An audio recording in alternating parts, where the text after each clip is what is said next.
गीताध्यायं पठेत् जस्तु श्लोकं वा श्लोकार्धमेव वा भवपापविनिर्मुक्ता जाति विष्णु परम पदम। प्रतिदिन गीतार एकटी श्लोक বা অর্ধ শ্লোক যদি কেউ পাঠ করে সে সমস্ত জড় কলুষ থেকে মুক্ত হয়ে অবশ্যই বিষ্ণু ধামে গমন করবে। ভগবদ গীতা দ্বিতীয় অধ্যায় ৩৬তম শ্লোক। অবাচ্য বাদাংশ্চ বহুন বদিষ্যন্তি তবাহিতাঃ নিন্দন্ত তব সামর্থ্যম তত দুঃখতরম नु কিং। অর্জুন, তুমি যদি কর্তব্য পরায়ণ থেকে বিচ্যুত হও, তোমার শত্রুরা তোমার সামর্থ্যের নিন্দা করে বহু অকথ্য কথা বলবে,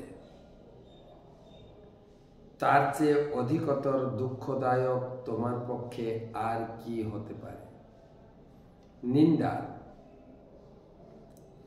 আমরা এমনি ভজন সাধনের মাধ্যমে নিজেকে নিন্দা স্তুতির ঊর্ধ্বে উঠতে চাইছি, কিন্তু তথাপি স্বাভাবিক বিচারে নিন্দা সহ্য করা খুব কঠিন, খুব কঠিন। বাংলায় একটা কথা বলে, বন্দুকের গুলি থেকে মুখের গুলি আরো কষ্ট। বন্দুকের গুলি তবে ফেরানো যায়, মুখের গুলি ফেরানো যায় না। জিহ্বাতে আমাদের প্রত্যেকের জিহ্বাতে হাড় নেই, কিন্তু এমন এমন শব্দের মাধ্যমে জিহ্বা থেকে বের হয়, অপরের হৃদয় ভেঙে চুরমার হয়ে যায়, পুরো জীবনটা ভেঙে চুরমার হয়ে যায়। তাই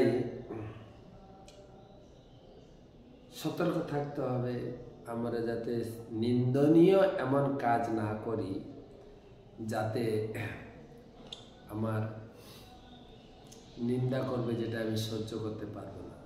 তাই অর্জুন, ক্ষত্রিয় হিসাবে তোমার যুদ্ধ করা উচিত। প্রত্যেকের নিজের নিজের কর্তব্য বোধে কঠিন পরিস্থিতির মধ্যেও কর্তব্য বোধে ঠিক থাকতে হবে।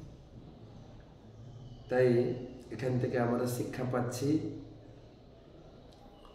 নিন্দনীয় কাজ এমন আমরা করব না যাতে সারা জীবন ওই কথাটা নিয়ে আমাকে দুঃখ পেতে হবে। খুব সাবধান থাকতে হবে, সতর্ক থাকতে হবে।